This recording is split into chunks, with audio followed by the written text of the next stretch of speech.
I'm really excited about this platform. We started developing it a few years ago, and I'm actively using it in my classes, as is Brian, as are many other instructors around the world.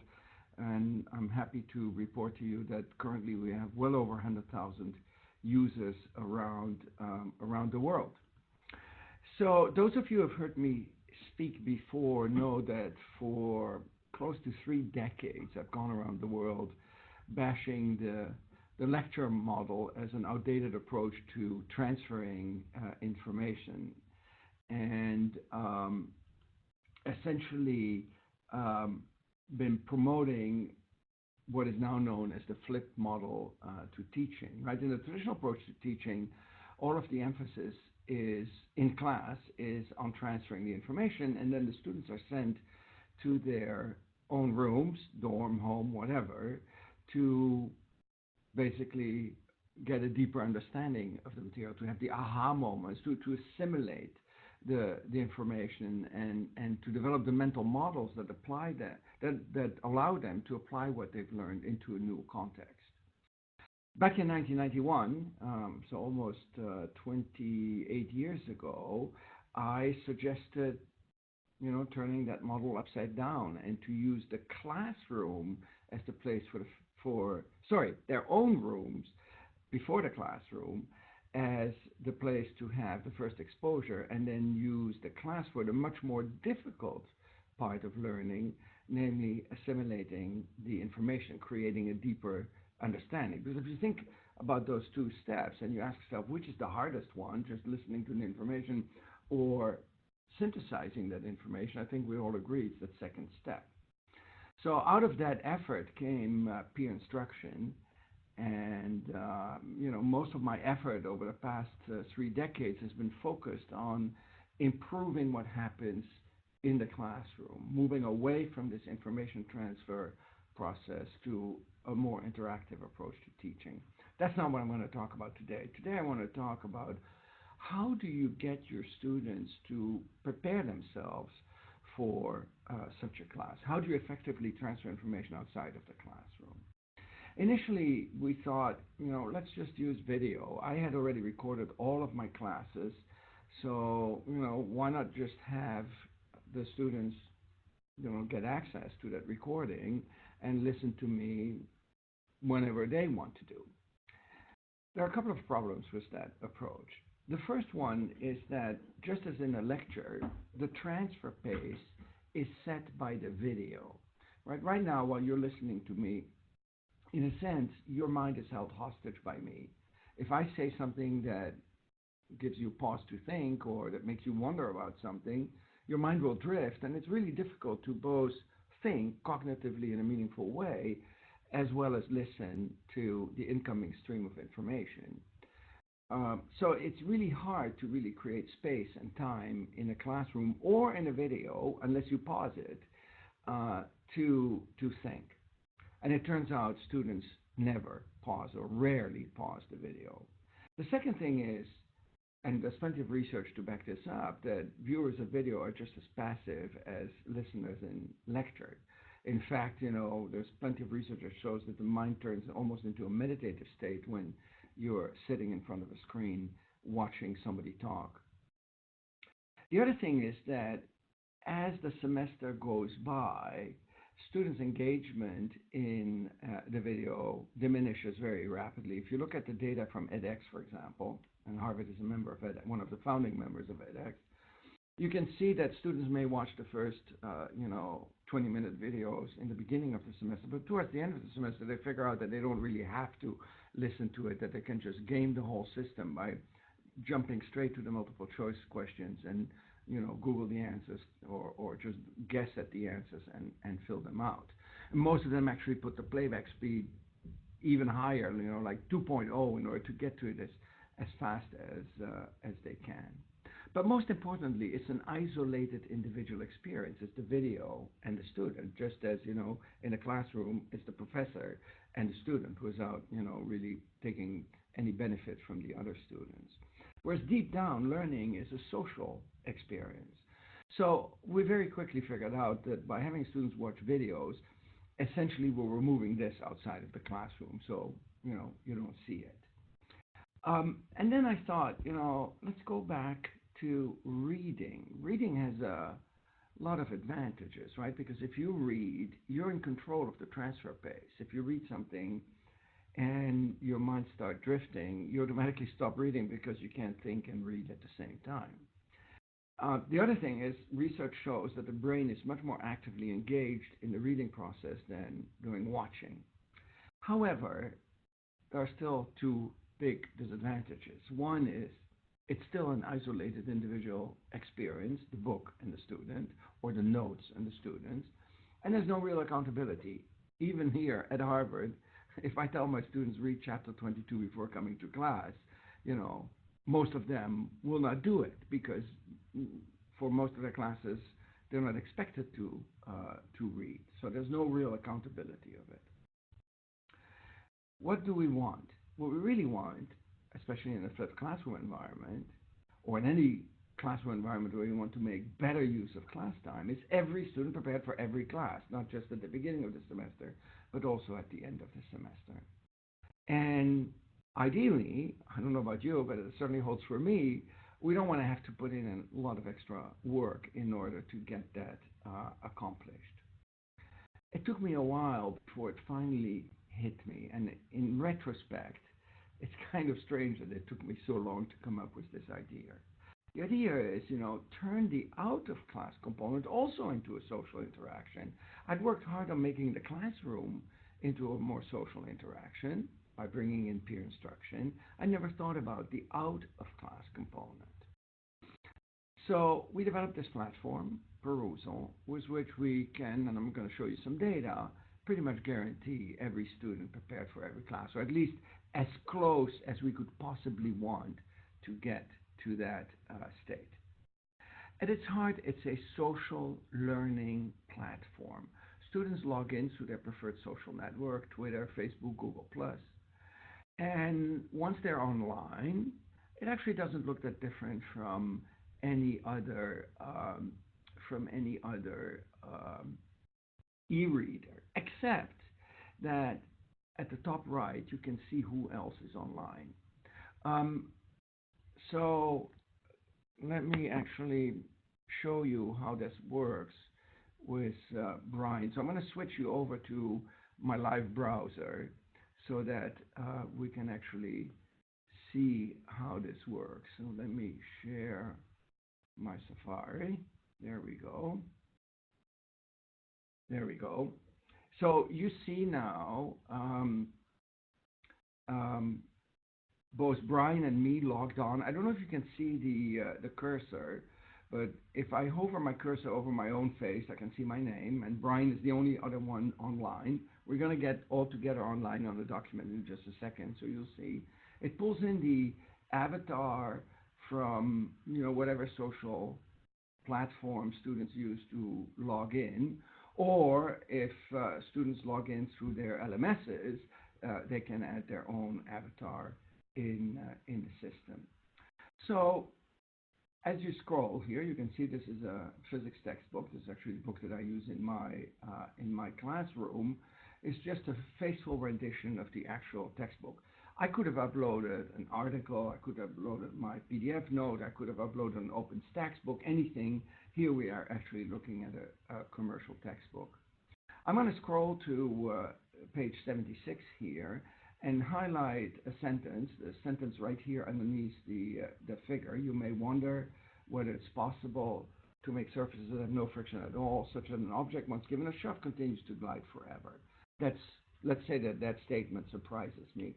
And you notice that as I highlighted that text, a chat window pops open here on the right side. So I can type in any text. I type in no friction at all. Seems impossible. Isn't there always some friction in any real case? Question mark.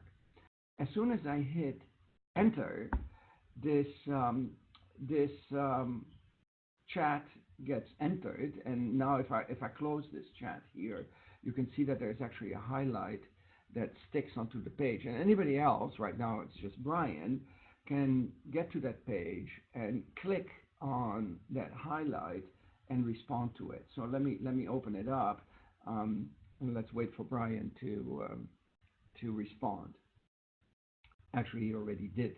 Now notice that there's two flags on each chat bubble. One is a question mark, which means I would like to have a response to this question because I posed the question. It automatically did that, and it knew it was a question by analyzing the syntax and punctuation of this sentence. If Brian actually clicks this question mark 2, it'll increase a counter. Brian, I don't know if you can still do that. There, he did it. So as more students ask for questions, the counter in front of the question mark will increase. Now, if I like what Brian said as answer, I can also upvote it with this checkbox and point out to other students that this might be an explanation that is helpful to them. So I'm going to point out a few small icons here before we dive in this together and have much more fun. At the top here, you can see two types of cursors. Well, maybe I should start from the icon to the left of the toolbar. The back arrow puts you back in the last spots where you were actually reading. So if I scroll and I want to get back to the last place where I was, I can click that button and it would jump back to the right position. This is a zoom icon. I can fit the whole page or fit the whole width. I can zoom out and zoom in.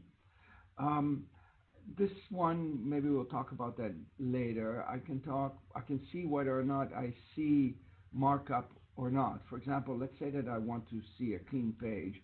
I can eliminate all of the comments.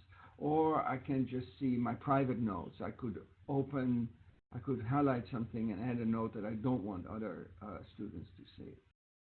Or I can see only questions or only unanswered questions or instructor comments. So you can select between different modalities there.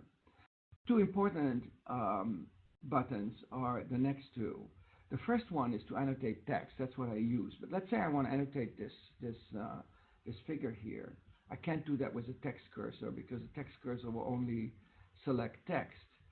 I can go to this other cursor and either select a region, as I'm doing right now, and enter a comment, or I can highlight a specific item, let's say this symbol here, and drop a pin and add a comment. What does this represent, for example? So those are the different tools to annotate. Let's go back now to the slides that I had prepared to show you how this actually plays out in the classroom and how I use it to improve my time in the classroom. So after a while, a page, as the one you see here on the WebEx slide, gets marked up. And there's not just one markup, there are many markups. I can click on any of these markups and open up the chat. So look, this is actually from my class here. On October 20th, one student said, I don't understand how this combination of factors tells you anything about direction, blah, blah, blah, and so on. 30 minutes later, another student with the initials SB said, I think you may be able to think about the direction separately, blah, blah, blah, blah, and so on. 2 days later, on October 22nd, a third student came back to this chat and said, this is a great question to further elaborate on this, and so on. So in a sense, you see here asynchronous peer instruction going on between the students, helping each other understand the material.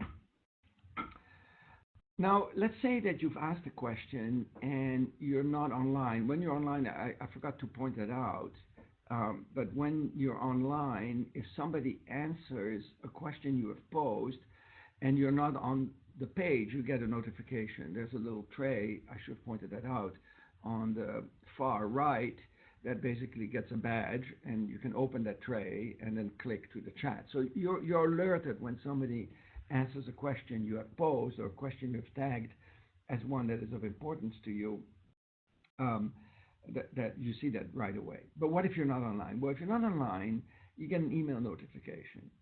This is an example of one of these email notifications. I will encourage you to try that out later on. So this email says, Brian responded to a question that you wanted to know the answer to. 21 minutes ago, it reminds you of the question you've asked and then gives the response that you received. Three things you can do. One is you can just reply via email. You don't even have to go back to Perusall. You just reply. And what Perusall does is it strips the email of any header, of any salutations, of any signature, of any quoted text. It just takes the the bulk of the body of the email and magically inserts it in the chat as if you had been online. If you want to refresh your memory and see what the context is, you can click on this button, View the Conversation. Will basically send you back to Perusall at the right location with the chat open so that you can see what the context is for that chat. Or if you're satisfied with the answer and you want to essentially check the checkbox, this helps me, you can click the green button and say that the comment was actually helpful. So the big question now is, how do you get students to participate? Right? You can tell to your students do this, but how will they actually participate? Well, we use a combination of intrinsic and extrinsic motivation drivers.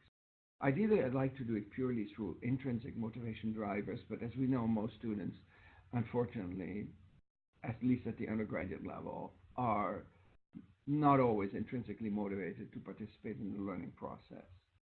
So with Perusall comes a rubric, which you can download as an instructor. And essentially, we give the rubric to the students, and we tell them that the goal of their annotations, plural, the body of the annotations, is that they must demonstrate that the students have thoughtfully read and interpreted the reading. So if all the student does is highlight things and says, I don't understand this, I don't understand that, I don't understand this, you get no credit whatsoever because that doesn't really demonstrate any reading at all. You can do that without doing any reading. If you highlight things and say, I don't understand this because on page 256 it says blah, blah, blah, blah, blah, you get partial credit. If you say, I don't understand this because on page 256 it says blah, blah, blah, blah, blah, and I thought that, and you reveal your thinking, you start to get serious credit. So we want that to sort of emerge from the body of their annotations. And in order to do that, they have to have a certain quantity of annotation. If they have just a single thoughtful annotation, it's not going to work. Typically, we want either a small quantity of highly thoughtful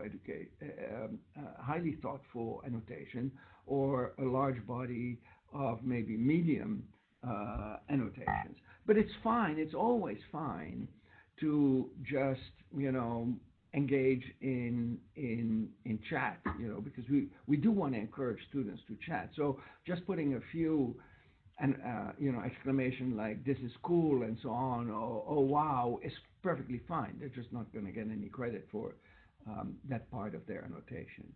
We want them to be on time before class. And interestingly enough, we find that a significant percentage of annotation, not just at Harvard, but at many different institutions, continue. Is there somebody who's trying to interrupt me? Oh, God, no, sorry. I'm just logging in late. Sorry. Please turn your microphone off. Okay. So we want them to be before class, right? But interestingly enough, we find that many students at a broad variety of institutions continue to use the system because it's so useful to them after the deadline for receiving credit for their annotations. And lastly, we want them to be distributed, right? We don't want students just to annotate, let's say, the first page of a 10-page assignment and then say, I'm done. So they have to be distributed throughout the whole assignment. With this rubric, which you're free to copy, in fact, we encourage you to copy it if you think an extrinsic motivator is necessary. In my class, which has 60 students, I get 20,000 annotations in the semester. 20,000. pause for a moment. That means the students have written more than the author of the textbook. So I can already hear you ask, how do you process all of this? You just told me that it was not going to be more work, and now, I have to grade using a rubric all these annotations. Well, I would be sitting here smiling if I didn't have a solution for that. It's fully automated. We have a specialized machine learning algorithm. One of my co-founders in Perusall is a quantitative social scientist who actually developed a machine learning algorithm to analyze posts in social media. That's what his research interest is. And as I was talking with him, I realized that annotations, short annotations like the one you've just seen, are not that different actually from a post of social media. And the big power of machine learning is that it's very patient and it can easily analyze large quantity of data. And while it might not be perfect on a single annotation, it's eerily accurate on a large number of them. So we've shown, there's a research paper that was just accepted for publication, and I think we'll post it probably on the Perusall website pretty soon, that actually assesses the intellectual content of the annotation. And we've shown that it exceeds intercoder reliability.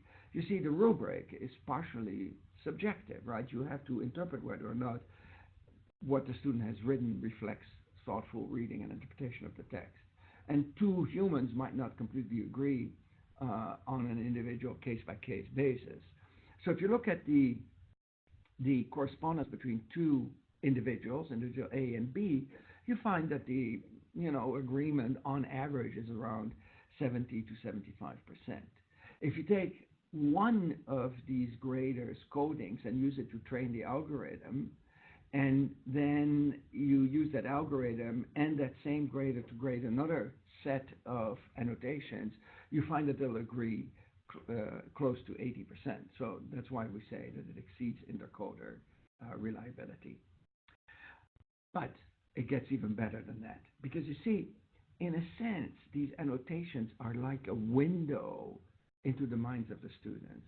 When I started developing Perusall, I was constantly monitoring my students' annotations just to see, what they were thinking and what their thought processes were. And often I'd go, oh my God, that's what's going on. They misinterpret a sentence or a word, or they have some kind of misconception that I wasn't aware of.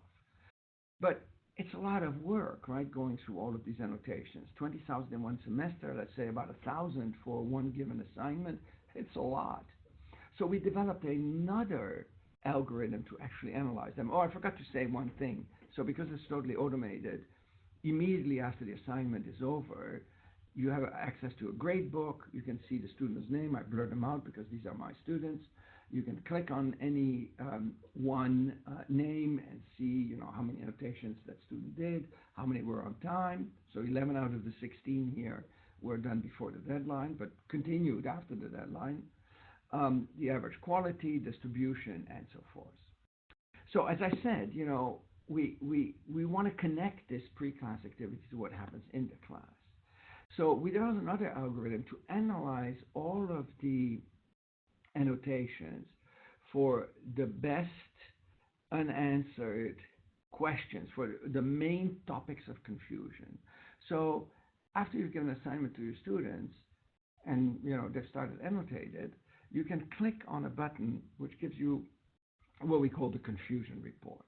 And the confusion report will point out what the 3 or 4 main topics of confusion are. In this case, this was actually a class at the University of Central Florida, a physics class.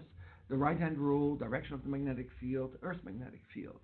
And for each of these 3 topics, it gives 3 exemplar questions. More, you can click on more if you want to see more on that topic, but it gives you 3 exemplars for each. For example, here, I don't know if you can read it, so I'll read it to you. Why is it that the magnetic field points away from the North Pole and towards the South Pole? One of the previous pages stated that the direction of the magnetic field is the direction that the North Pole of a compass needle points. Very, very good question. The reason, not that I'm here to teach you physics, but just to tell you, is that what we call the North Pole is actually a magnetic south pole. And the author of this book that they were using at the University of Central Florida had not pointed that out. So if you look at this confusion report, it's basically all you need to prepare yourself for a good class. I can walk into my class and say, thank you for your, thoughtful annotations. Looking at them, I noticed that there were three main points of confusion: right-hand rule, direction of the magnetic field, and the Earth's magnetic field. I would just make a slide with those three terms. One of you asked the following question for the direction of the magnetic field: cut and paste. You may notice that here on the right side of that window, there's a little copy-paste button. If you click on that, it copies that question over to the clipboard, and you can paste it into a slide. The student who asked this question will go, wow, he actually read my questions. Of course, or our questions. Of course, I only read 9 of them, but they don't need to know that. So it's made it possible for me to actually target my classes to, the areas where the students need the most help. Okay, so let's do a live demo together. And during the live demo, what I'll have you do is I'll have you create a class. After you create the class, which is just going to be a dummy class, I'll ask you to join my class as a student. So you'll watch over my shoulder how I create a class and do the same thing. And then you will, and I'll tell you how, you will join my class. So let's go to a browser. I'm going to switch you back over to my web browser. Application, Safari, here we go. So we're back in Perusall, and I'm going to go to my main Perusall screen. I'm already logged in. I could log out and log back in, but what I would like you to do is, if you don't have an account on Perusall, create one as an instructor. It will ask you, are you a student or are you an instructor? Please say instructor, otherwise we have to convert your account to an instructor account. And you can either create an account from scratch or go through your Twitter or Facebook account, whichever you want, whichever is easiest. So I'm going to give you a minute to do that. If you have a question on how to do that, I'm briefly going to go back to the WebEx window. No, I can't. So Brian will have to do that. If there's a question about how to create an account, then put a question in the chat window. And Brian, just interrupt if you want to answer a question via audio. If you have a problem with institution, just because your institution is not in the list that's there, just type in example institution, and we'll fix that later, okay? And while you're doing that, I'm going to show you the catalog. So there are several ways to import documents in your course. One of them is through a publisher. We'll discuss that in just a second. I have the catalog of books on the screen there. Another one is to upload a PDF, which is what I'm going to ask you to do. And another one is to use an OpenStax book. So at the top of the screen, you see the publishers that we have agreements with. We have close to 80,000 books in the catalog right now.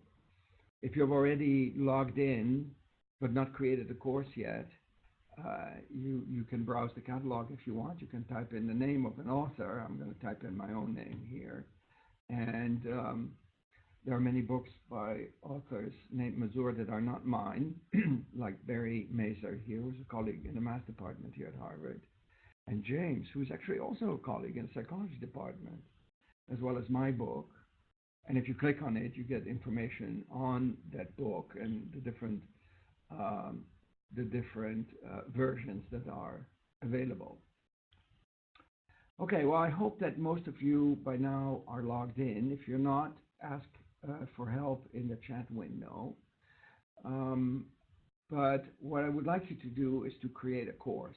So, and probably if you just created an account as an instructor, that's probably the window that pops up. So type in a name, any name you want. I'm going to type in webinar demo, so you may want to select a different name so your course doesn't get confused with mine, because you're going to join mine later on. Mine will not show up on your window yet until I tell you how to join it. Institution, I'm going to type in Harvard, and there's my institution, Harvard University. As start date, we'll put today, and the enrollment estimate will be by default set to 20, so just leave it at 20. And the target group size, I'll tell you what it is. We found that if the course is very large, let's say more than 40 students, there are so many students annotating that it gets overwhelming. So for any course that is larger than the target group size, the software automatically partitions the students in equal-sized groups so that it doesn't get totally overwhelming. At Ohio State, we have some classes where there are around 700 students enrolled, so there are actually many sections of 20 students that are formed. You can change 20. Our research shows that the optimum size is somewhere between 15 and 40, and the default of 20 seems to work quite well. If you like to to form the discussion groups, because you already have a certain grouping of students in other contexts, such as discussion sections, that can be done, but that goes beyond the purpose of this webinar. So notice the three options, one of which I didn't mention: browse our catalog. You can play with that later on if you want. Request a title that is not in the catalog. Let's say you use a book and it's not in our catalog, and you don't have a PDF or a publicly distributable version available. Let us know, and we will try to get permission from the publisher for the students to use that book. But what we're going to use right now is I will upload my own document. So let's click Save. And notice that two things. It shows you a page for the classroom, and at the center, at the top, it should give an access code to your course. In this case, it's Mazur 09-0904. That's the code you will use later, not now, later, to join my course. In your case, it should probably be your last name and then some kind of a 4-digit code. So if you give that code out, your name hyphen the code, to your students, all they need to do is enter that access code to join your course.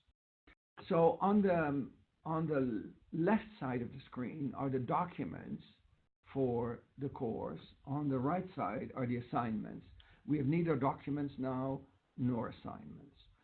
So let's add a document. So click on the Add button, and notice that it lets you do a number of different things. You can add a folder to group your documents in your course. You can add a textbook from the catalog, a document from your Dropbox, a document from your computer, or materials from another course to which you have access. So let's do document from my computer. I'm going to select a PDF, which I've conveniently put at the top of my directory here in the desktop. So I'm going to choose that. I would suggest that you basically navigate to a random PDF on your disk and upload it. Nobody will see it except you. And after you've selected it, it will upload it and convert the PDF to HTML5. You can determine whether or not your students can download it. This is in the settings button here. So if I select it and I hit settings, I have to click this little button to permit students to actually download the file directly.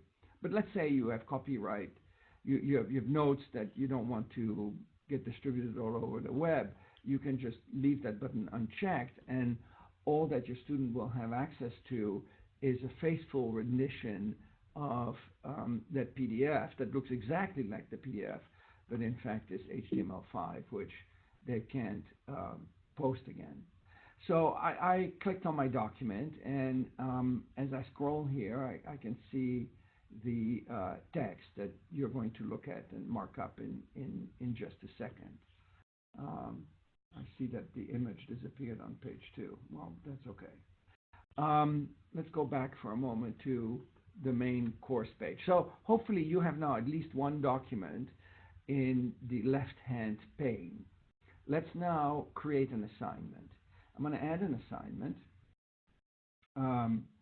So let's select the document and click assignment. I'm going to make the assignment due today at 1 o'clock. Well, let's say 1:41, doesn't really matter. Demo assignment,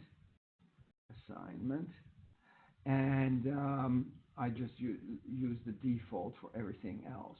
Oh, it also actually lets me either assign a page range or the entire document. I'm going to just do a page range, since that's the only page that has text, page 3 here.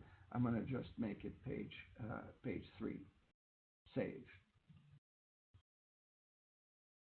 Okay, so now you see that there's actually a live assignment in the right-hand pane. So what I want to do now is ask you to join my course. So in order to join my course, remember this code, MAZUR-0904. I'm going to put it on the screen again. But the way you join that course is by going to your main page on Perusall, click on the word Perusall in the top left, and then click enter an access code right next to your login name at the top right. So if you click enter an access code, it will have a dialog box to let you enter that code, MAZUR. I'm not going to do that because I don't want to join my course as a known student. As a student, I'm the instructor. So enter that access code, hit save. I'm going to hit cancel. I'm going to go back to my own course. I see that I already have 7 people who joined me. And what I would like you to do is to actually join the course. I'm gonna stop sharing my screen here so that I can leave the instructions for you online. Oh, I didn't put instructions. So this is what I would like you to do. I would like you to read through that one page of text, or skim it. You don't really have to read it because this is not a real assignment. And post a question. And after you've posted a question, answer someone else's question. Notice the tray, and keep an eye on the tray in the on the right-hand side, which will alert you when somebody has answered your question. Also, if somebody has answered your question, look at your email and try out the email interface. So I'll turn my camera off for a moment. I'll turn my microphone off so I can get a glass of water, and then I'll come back in about 5 minutes. So post a question, answer somebody else's question, and try out the email interface.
So just to remind you,